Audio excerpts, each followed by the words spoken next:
สมมากระท่านกินสมมากระท่านเด้ออีน้ำซาตาดีจ้าบางท่านซื้อมามีเจลปลาแดกเจลน้ำ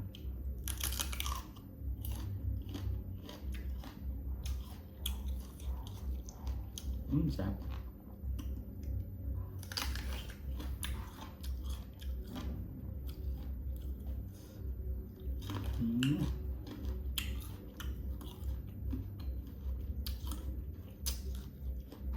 ต่อไปเจียวเกลือเจียวเกลือ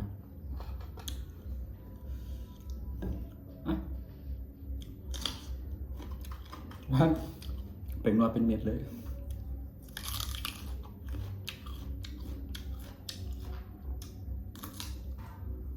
แซ่บแต่ข่อยมากเจียวมันเจียวปลาแดกเลยกัน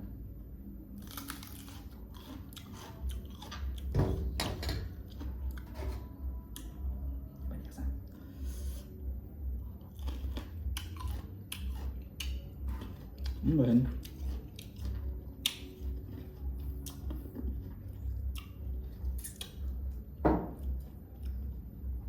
มาเดี๋ยวกินคนเดียว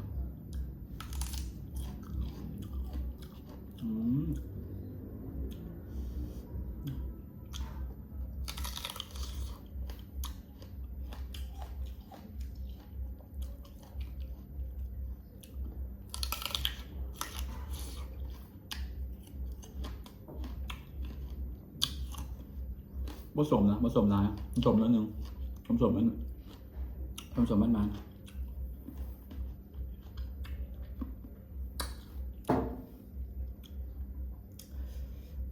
ื่อเมื่อกี้นี่ครับผู้สาวไหนนั่นเรียกแค่ว่าคอยคุบใส่เลยเขาเบิ่งว่า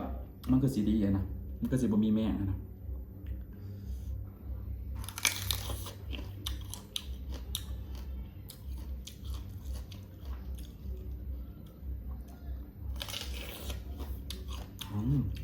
รับแกปลาแดกแซ่บ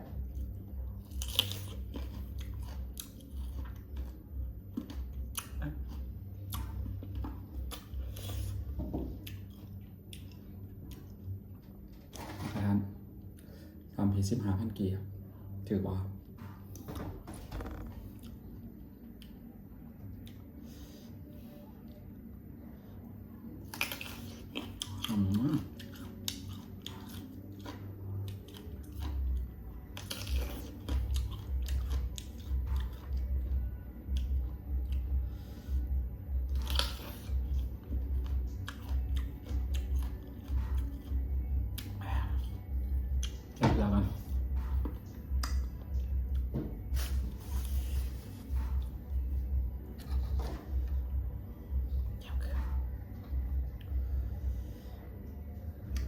ก็เลยก้าวโกงก่อน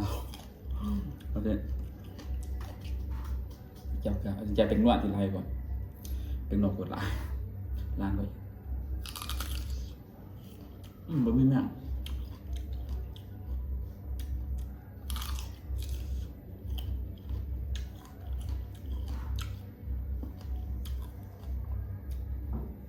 แสบคนละแบบ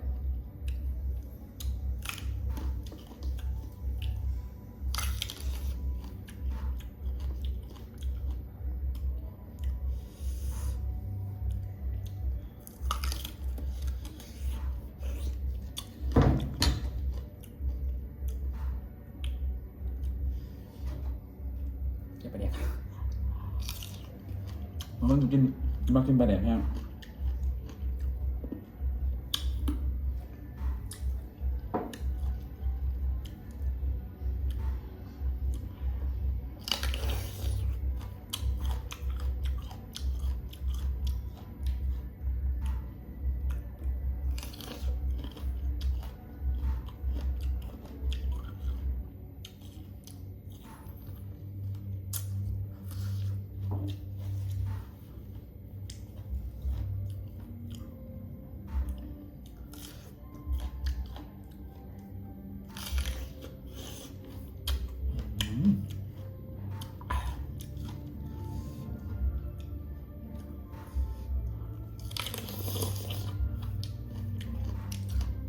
แซ่บแฮมมาเด้อ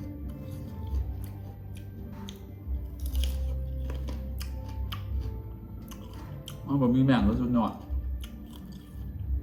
ดอกกับแจวแซ่บๆตื่นนอนมาใหม่ๆกินสมนี่คือที่สุด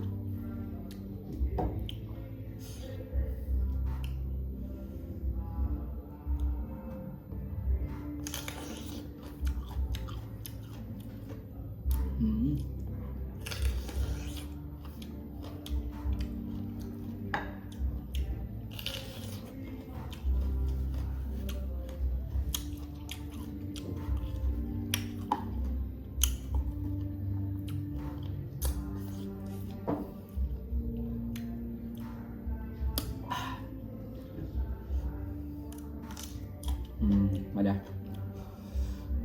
เก็บไปแล้ว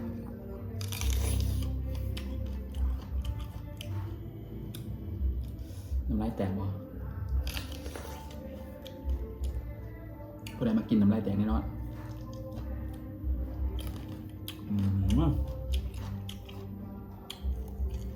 เจ้าขโมย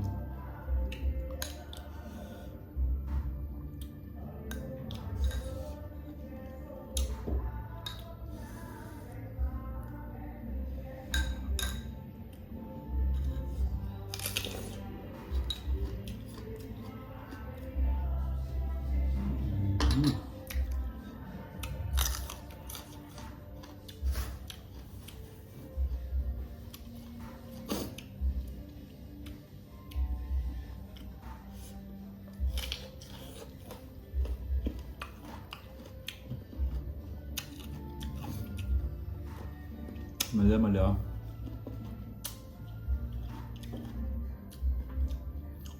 อันนี้เราจะไปสอบสื่อมะขามแต่ว่ามะขามพวกนี้เลยเห็นอันนี้สื่อนี่เลยชี้อิ่มแล้วชี้อิ่มแล้วกินจำมาป่ะเก่ามีนับ11 12 13มา14ครับตัวนี้เอาอะไรขึ้นมาก่อนจะอิ่มเนาะ มีการนับน้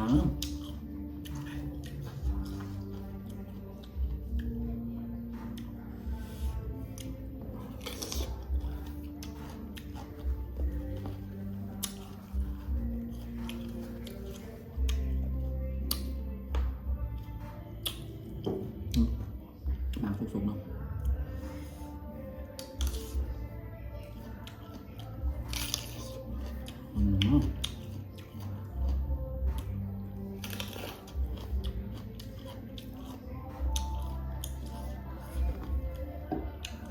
นัวปะเดี๋ยวมา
ครับ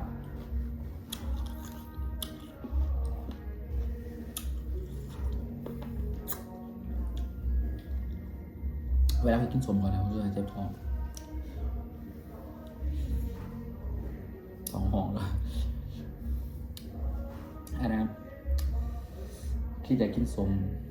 ขี้เหลาขี้ซ่าคืออยู่บ้านเฮาอ่ะนะก็อยู่ทางใต้เนาะก็มีขี้ซ่าขี้เหลาทางนั้นเขาบ่ฮู้เนาะสมขี้ซ่าขี้เหลาแซ่บ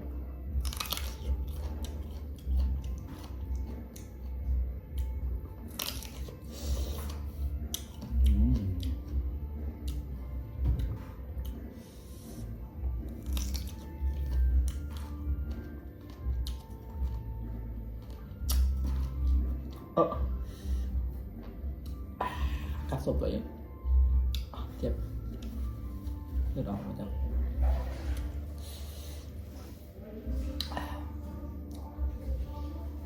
ตาให้แจวอยู่เสมอกินได้กินนะ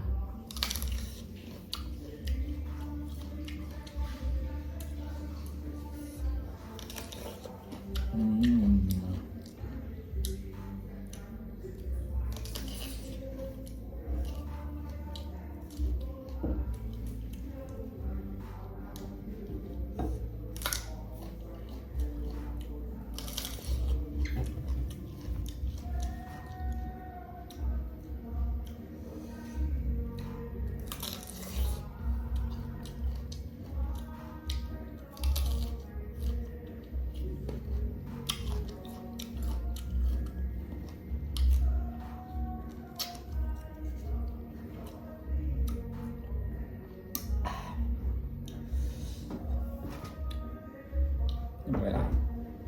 ซื้อ15,000ครึ่งโล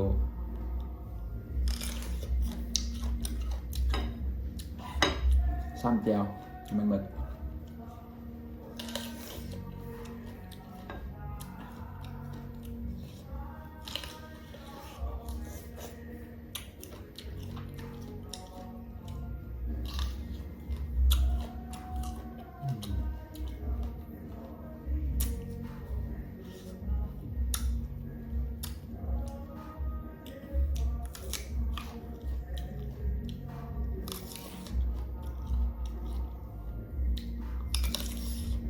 เพราะความมักแจวจะไปแดกละชิมมะนาวเจ้า